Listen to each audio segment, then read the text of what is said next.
चलो बच्चों, good morning. आज हम लोग द्विघात समीकरण के बारे में चर्चा करेंगे। बहुपद हमने खत्म कर दिया था, बहुपद समाप्त कर दिया था।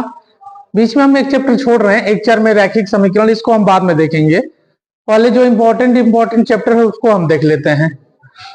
तो आज हमको शुरू करना है द्विघात समीकरण, क्वाड्रेटिक इक्वेशन।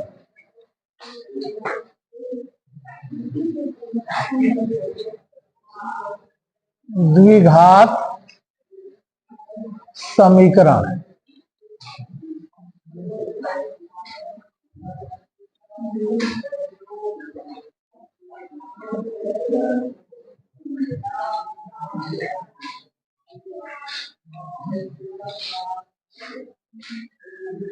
Quadratic equation.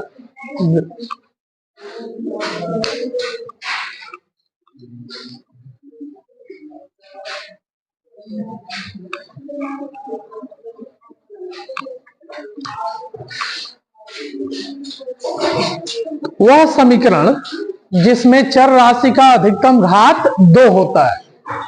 वह समीकरण जिसमें चर राशि का अधिकतम घात कितना हो, 2 हो, उसे हम द्विघात समीकरण कहते हैं। जैसे अगर हमने लिख दिया यहां 5x² + 7x + 2 = 0, तो ये हमारा द्विघात समीकरण कहलाता है। इसके पहले हमने बहुपद के अंदर बताया था द्विघात बहुपद। तो क्या होगा, बहुपद में एक्चुअली ये होता है कि ये किसी px के बराबर होता है या फिर px के बराबर न हो तो बहुपद होगा। लेकिन अगर वो बराबर 0 हो जाए या बराबर कोई संख्या हो जाए तो फिर वो बहुपद न होकर समीकरण हो जाता है। बहुपद न होकर क्या हो जाता है, समीकरण हो जाता है। तो द्विघात समीकरण मतलब जिसमें चर राशि का अधिकतम घात कितना हो जाए, 2 हो जाए, उसे हम द्विघात समीकरण कहते हैं। अब अगला टॉपिक बात करते हैं द्विघात समीकरण का मानक रूप।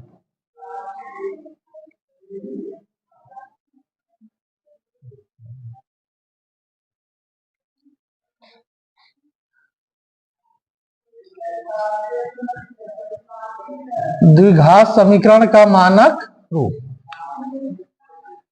तो हम द्विघात समीकरण को उसके घातों के घटते हुए क्रम में लिखते हैं, वह उसका मानक रूप हो जाए। हालांकि बढ़ते हुए क्रम में भी लिख सकते हैं, लेकिन अमूमन 98% केसेस में हम उसको बढ़ते हुए घटते हुए ही क्रम में लिखते हैं।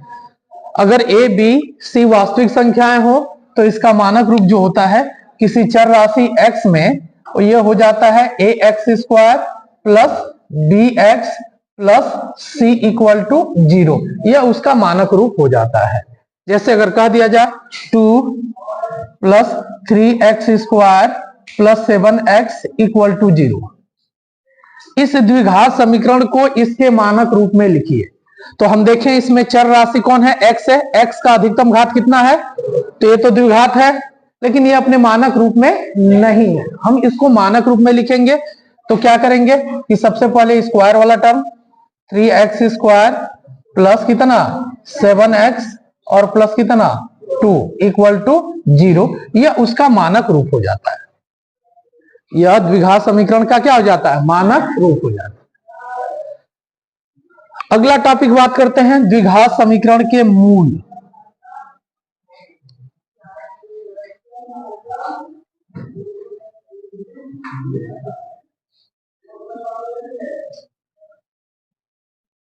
रूट्स कहते हैं अंग्रेजी में,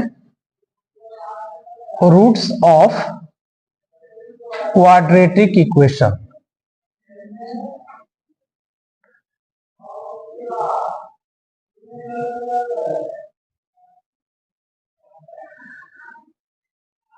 रूट्स ऑफ क्वाड्रेटिक इक्वेशन, द्विघात समीकरण के मूल। तो इसके पहले हमने तुम लोग को बहुपद में शून्यक बताया था, बहुपद के अंदर शून्यक बताया था ना। तो जो काम बहुपद के अंदर शून्यक का था वही काम द्विघात समीकरण के अंदर मूलों का होता है। मतलब जो काम वहां, जो डेफिनेशन वहां शून्य का बनता था वही यहां किसका बनेगा, मूलों का। द्विघात समीकरण में उसमें बहुपद में क्या कह रहे थे, बहुपद में कहते थे कि किसी बहुपद में चर राशि का वह मान जिसे रखने पर बहुपद का मान कितना आ जाए, 0 आ जाए, उसे हम बहुपद के शून्य कहते थे। यहां कहेंगे कि किसी भी द्विघात समीकरण में या किसी भी समीकरण में चर राशि का वह मान जिसे रखने पर समीकरण का बायां पक्ष समीकरण के दाएं पक्ष के बराबर आ जाए तो वह समीकरण का मूल कहलाता है। वह समीकरण का क्या कहलाता है? मूल कहलाता है। यानी इसमें वैल्यू रखेंगे तो जैसे एक हमने इक्वेशन ले लिया, मान लो एक्स स्क्वायर माइनस 5x और प्लस कितना 6 बराबर कितना 0। हम यहां x बराबर 3 रख रहे हैं। x बराबर कितना रखना है? 3 रखने पर रख रहे हैं तो x के जगह पर यहां 3 रखे, 3 का स्क्वायर माइनस 5, x के जगह पर कितना 3 धन कितना 6 बराबर 0। 3 का क्यूब करेंगे तो नहीं स्क्वायर है ना, सॉरी ये तो स्क्वायर है ना। 3 का वर्ग करेंगे तो 9 माइनस 5 आई 15 धन कितना 6 बराबर 0। 9 6 15 माइनस 15 बराबर कितना 0। 15 में से 15 निकल गया 0 बराबर कितना। तो हम देख रहे हैं कि x बराबर 3 रखने पर समीकरण का बायां पक्ष समीकरण के दाएं पक्ष के बराबर आ गया।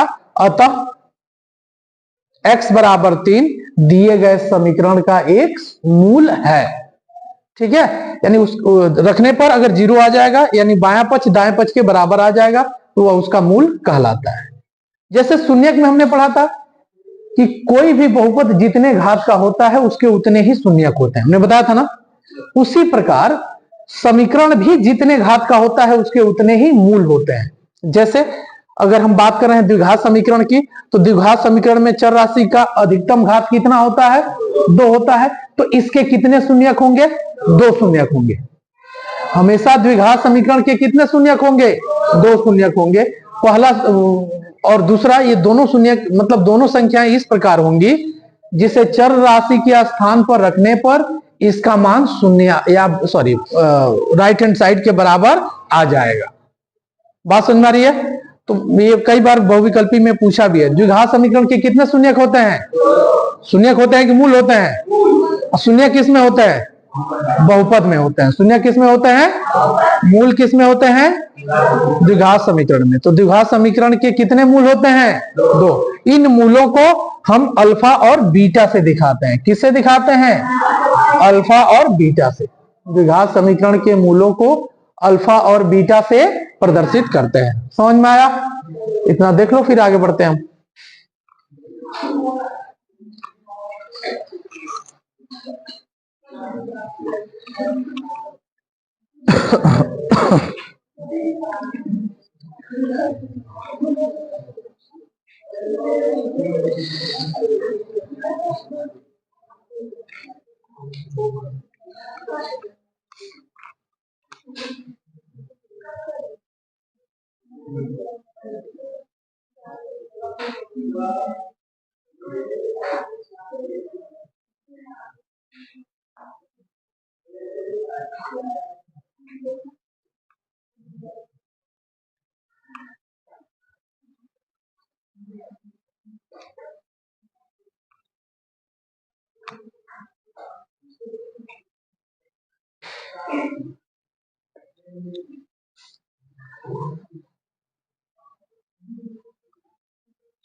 अगला है हमारा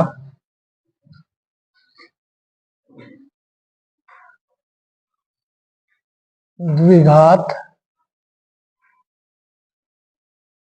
समीकरण का मूल ज्ञात करना। मूल ज्ञात करना या हल करना या हल करना। अगला टॉपिक है द्विघात समीकरण को हल करना या उसका मूल ज्ञात करना। तो द्विघात समीकरण को हल करने को ही हम उसका मूल ज्ञात करना कहते हैं। द्विघात समीकरण को हल करने को ही हम क्या कहते हैं? उसका मूल ज्ञात करना। तो सब इसको हल करने की हम मेन 2 मेथड बता दे रहे हैं। इसकी मुख्यतः जो विधियां हैं वो पहला मेथड है, उसका जो पहला मेथड है गुणनखंड विधि द्वारा, गुणनखंड विधि पहला। और दूसरा, हालांकि एक पूर्ण वर्ग बनाकर भी करने की विधि है, लेकिन हम फिलहाल अभी इसके बारे में चर्चा करेंगे। दूसरा श्रीधराचार्य विधि। श्रीधराचार्य विधि किसी भी द्विघात समीकरण को हल करने के लिए ये दो विधियां उपयोग में लाई जाती हैं। पहला हमारा होता है गुणनखंड विधि, दूसरा होता है श्रीधराचार्य विधि, और अन्य भी विधियां हैं, लेकिन मुख्यतः यही दो विधि प्रयोग में लाई जाती है। तो इसके लिए करते क्या है, जैसे मान लो कोई समीकरण दे दिया एक्स स्क्वायर माइनस 5x और प्लस कितना 6 बराबर 0, और कह दिया कि इसका मूल ज्ञात कीजिए या इस द्विघात समीकरण को हल कीजिए। दो चीजें दे दिया, इसका मूल ज्ञात कीजिए या फिर इस द्विघात समीकरण को हल कीजिए, दोनों एक चीज हुआ। तो इसको हम दोनों मेथड से करके दिखा रहे हैं। तो सबसे पहला गुणनखंड विधि की बात करें तो गुणनखंड विधि में क्या करते हैं, ये पहला मेथड बता रहे हैं कि गुणनखंड विधि में हम क्या करते हैं, अचर वाले पद को एक्स स्क्वायर के गुणांक में गुणा करते हैं। तो इसका गुणांक कुछ नहीं है तो क्या मानेंगे 1, तो लास्ट वाले का गुणा करेंगे 6 एक नाम 6। अब 6 का फैक्टर करते हैं, तो फैक्टर करेंगे तो 2 से कटेगा 3, 3 से 1, यानी यह हो गया 2 गुणे 3। अब इसको हम ऐसे व्यवस्थित करते हैं कि गुणा करने पर इसके बराबर आए और जोड़ने घटाने पर बीच वाले के बराबर आए। गुणा करने पर इसके बराबर आए और जोड़ने घटाने पर बीच वाले के बराबर आ जाए। तो ये फिर क्या हो जाएगा, देखो 2 3 6 हो जाएगा और 2 और 3 कितना हो जाएगा 5। तो ये फिर हो जाता है एक्स स्क्वायर माइनस 5 के जगह पर रखेंगे कितना 2 धन 3, यह वाला 2 धन 3 इंटू कितना x प्लस 6 बराबर कितना 0। यह हो जाएगा एक्स स्क्वायर माइनस 2 से x में गुणा करेंगे तो 2x, माइनस से प्लस में गुणा करेंगे तो माइनस 3x प्लस कितना 6 बराबर 0। दोनों में से क्या कॉमन कर लें, x कॉमन करें, x माइनस 2 माइनस 3 कॉमन करें, x माइनस 3 दूना 6 बराबर 0। दोनों में से क्या कॉमन कर लें, x माइनस 2 यहां भी है, x माइनस 2 यहां भी है। हाई स्कूल में अमूमन गुणनखंड तो आना ही चाहिए। तो क्या बचेगा x माइनस 3 बराबर कितना 0। एक बार इसको 0 करें, एक बार इसको 0 करें। तो यदि x माइनस 2 बराबर 0 तो x बराबर माइनस 2 उधर जाएगा तो क्या हो जाएगा प्लस 2, और एक बार इसको कर लो। और यदि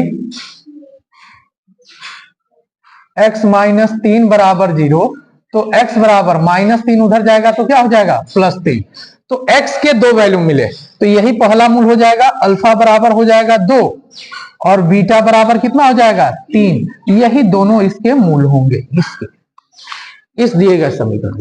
यानी इसका मतलब यह हुआ कि अगर हम x के जगह पर 2 रखेंगे तब भी इसका मान 0 आ जाएगा, और x बराबर 3 रखेंगे तब भी इसका मान क्या आ जाएगा 0 आ जाएगा। ये दो इसके रूट मिल गए हमारे।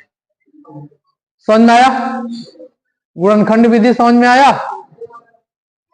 देख लो एक बार, फिर आगे बढ़ते हैं।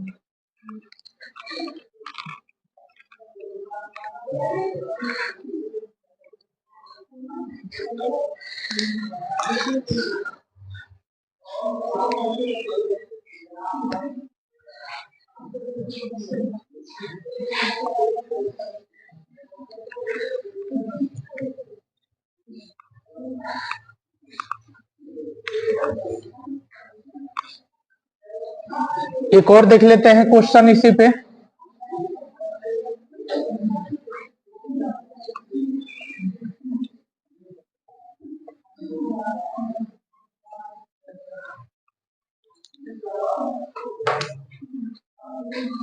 एक और question,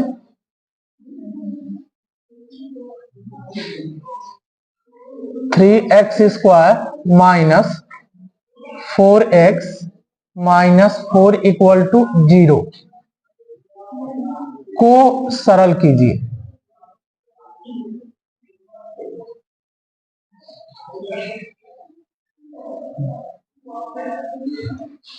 three X square minus 4x minus 4 equal to 0 को सरल कीजिए।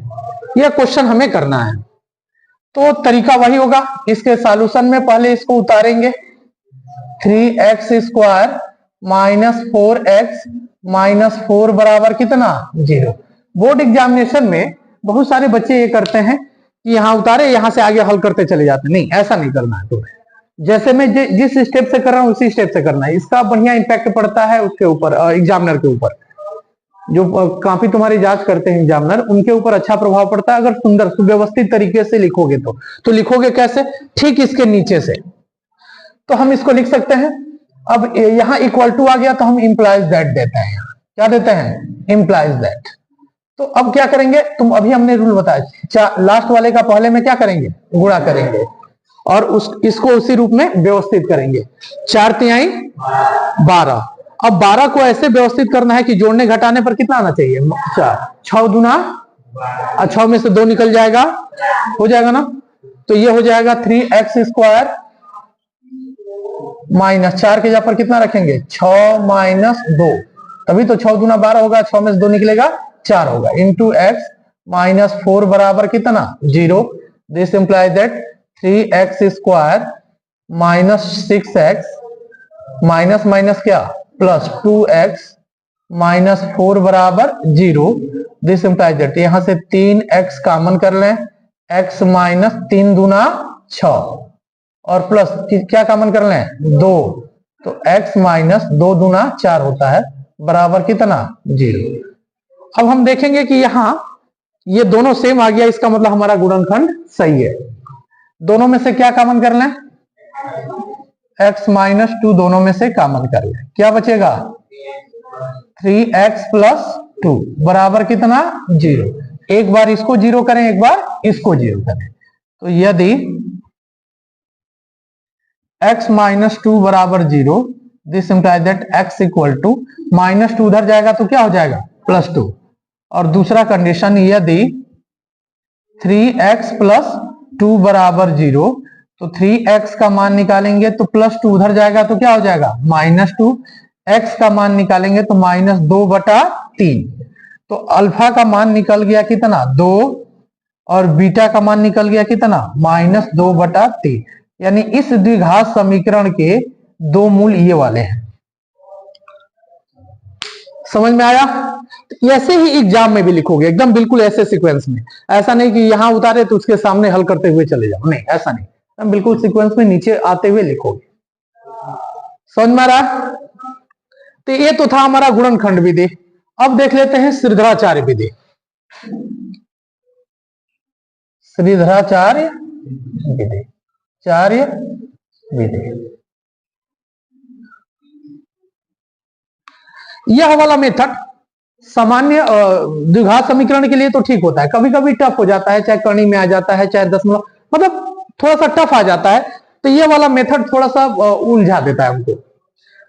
तो ये सबसे बढ़िया मेथड होता है। जब भी उलझो आराम से श्रीधराचार्य जी को याद करो आंख बंद कर और कहो आचार्य जी मेरी सहायता करें आप, देखो तुरंत उसका सॉल्यूशन मिल जाएगा।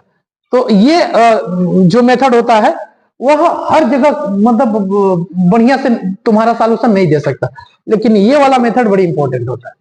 किसी भी कितना भी जटिल कितना भी कॉम्प्लिकेटेड अगर क्वेश्चन हो, द्विघात समीकरण हो, क्वाड्रेटिक इक्वेशन हो, तो इसकी सहायता से आसानी से हल हो जाता है। तो इसके लिए क्या है कि अगर कोई द्विघात समीकरण ax² plus bx plus c equal to 0 हो, तो इसका मूल निकालने का फार्मूला होता है x equal to minus B plus minus under root कितना b² minus 4ac upon 2a। यह सूत्र होता है। किसी भी द्विघात समीकरण का मूल निकालने का श्रीधराचार्य जी का जो फार्मूला होता है x equal to minus B plus minus under root b² minus 4ac upon कितना 2a। यह हो गया, यह सूत्र होता है। जैसे अभी अगर हम एक क्वेश्चन की बात करें जो इसके पहले दिया था, हमने इसके पहले एक क्वेश्चन लिया था, उसी क्वेश्चन को इसकी सहायता से हल कर रहे हैं। क्वेश्चन है x² माइनस 5x प्लस 6 बराबर 0 को द्विघात उसमें सिद्धाचार्य विधि से हल करना है।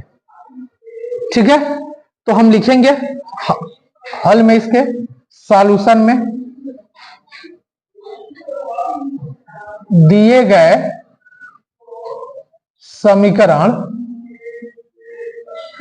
कितना x square minus 5x plus 6 is equal to 0 की तुलना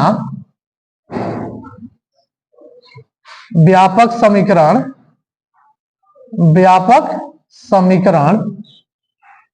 ए x square plus b x plus c equal to 0 से करने पर। ये भी जब भी तुलना के लिए लिखो तो याद रखना चाहिए कि ये एकदम बिल्कुल सामने होना चाहिए। तो अब यहां a बराबर कितना दे दिया, एक्स स्क्वायर का गुणांक यहां a है, यहां एक्स स्क्वायर का गुणांक 1 है। b का मान कितना दे दिया -5 और c का मान कितना दे दिया 6। c का वैल्यू कितना दे दिया 6। तो इसलिए हमारे पास फॉर्मूला है x equal to -b plus minus under root B square minus 4ac upon कितना 2। मैथ की यह विशेषता होती है कि अगर सूत्र हमें नहीं याद है, एक बार सूत्र देख लो और जब जब क्वेश्चन हल करो तो उस क्वेश्चन में कौन सा फार्मूला लगता है उसको वहां लिख लो, वो जीवन भर के लिए याद हो जाएगा। जैसे इस क्वेश्चन में ये वाला सूत्र लगेगा, हम लिख दिए, अब हम मान रखेंगे, तो इससे वो होता है कि कभी भूलता नहीं है। तो जब भी क्वेश्चन हल करो सूत्र लिखो, कौन सा सूत्र अप्लाई कर रहे हो।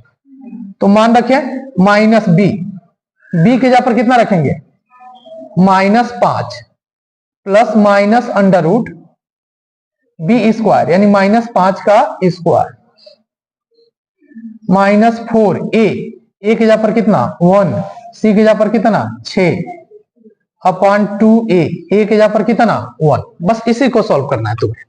x equal to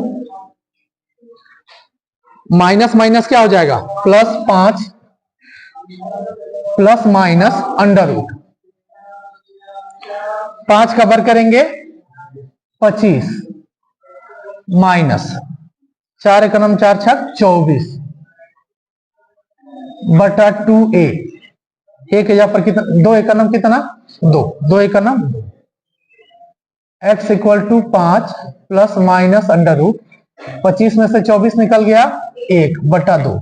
x equal to 5 plus minus करने में a का वैल्यू कितना होता है 1 का वर्गमूल 1 ही होता है बटा कितना 2।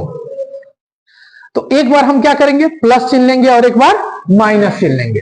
तो पहले लिखेंगे प्लस चिन्ह लेने पर तो प्लस लेंगे तो x इक्वल टू क्या हो जाएगा 5 धन 1 बटा 2, 5 और 1 6 बटा 2 कट जाएगा कितने बार में 3 बार में। और अब क्या लेंगे ऋण चिन्ह लेने पर तो ले रहे हैं तो x इक्वल टू क्या हो जाएगा 5 माइनस 1 बटा 2, 5 में से 1 निकल गया कितना 4 बटा 2 कट जाएगा 2 दूना कितना 4, यानी यहां अल्फा का मान आ गया कितना 3 और बीटा का मान कितना आ गया 2, यही तो उसमें भी आया था। तो ये तरीका होता है सिद्धाचार्य विधि अप्लाई करने का। समझ में आया। इस तरह का क्वेश्चन आएगा तो कर लोगे ना आप। ठीक है, एक बार देख लें फिर हम आगे देखते हैं।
चलो आगे क्वेश्चन देखते हैं। एक क्वेश्चन है, ये 2020 और 2024 दोनों में पूछा है, उसको देख लेते हैं।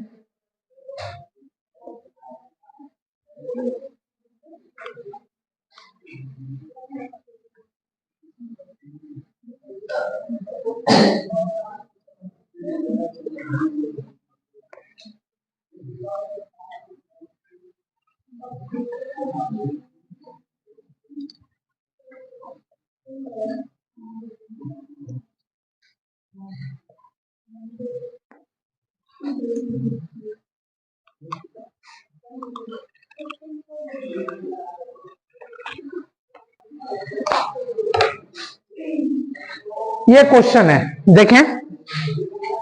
करा गुणनखंड द्वारा समीकरण 2x² - 5x + 3 = 0 के मूल ज्ञात कीजिए। और ये क्वेश्चन 2020 और 2024 दोनों के अंदर पूछा है, ठीक है।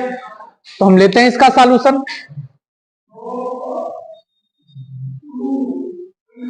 पहले इसको उतारें। 2x² - 5x + 3 बराबर कितना? 0। तरीका हमने क्या बताया था गुणनखंड विधि में? तरीका हमने बताया था कि लास्ट वाले का पहले में गुणा करेंगे और उसको ऐसे एडजस्ट करेंगे कि जोड़ने घटाने पर किसके बराबर आ जाए? बीच वाले के। तो यह हो जाएगा 3 दूना 6 और 3 और 2 मिलकर कितना हो जाएगा? 5। ऐसे ही दिख रहा है, तो हम सीधे लिखेंगे दिस इंप्लाइज दैट 2x² - 5 के जगह पर कितना रखेंगे? 2 धन 3 इंटू कितना? x + 3 बराबर 0। दिस इंप्लाइज दैट यह हो जाएगा 2x², पोस्ट तोड़ दें, -2x, माइनस से प्लस में गुणा करेंगे तो -3x + 3 बराबर कितना? 0। दिस इंप्लाइज दैट यहां से 2x कॉमन करेंगे तो x - 1 बचेगा, ठीक है।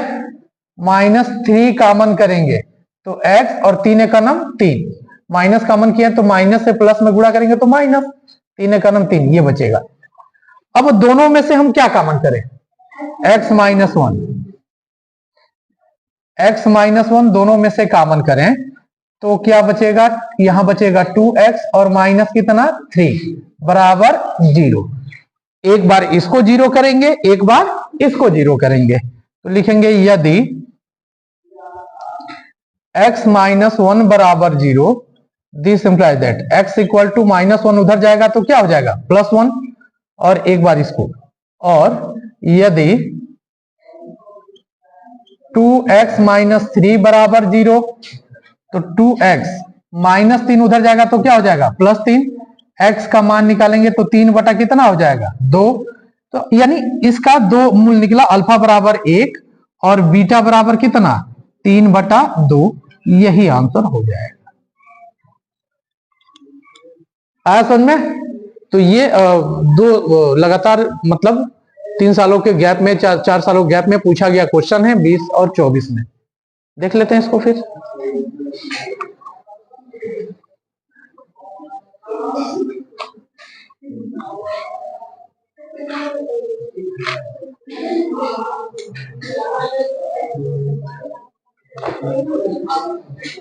तो अब इस तरह के क्वेश्चंस जो तुम्हारे प्रश्नावली के क्वेश्चंस हैं उसको करके आओ घर से।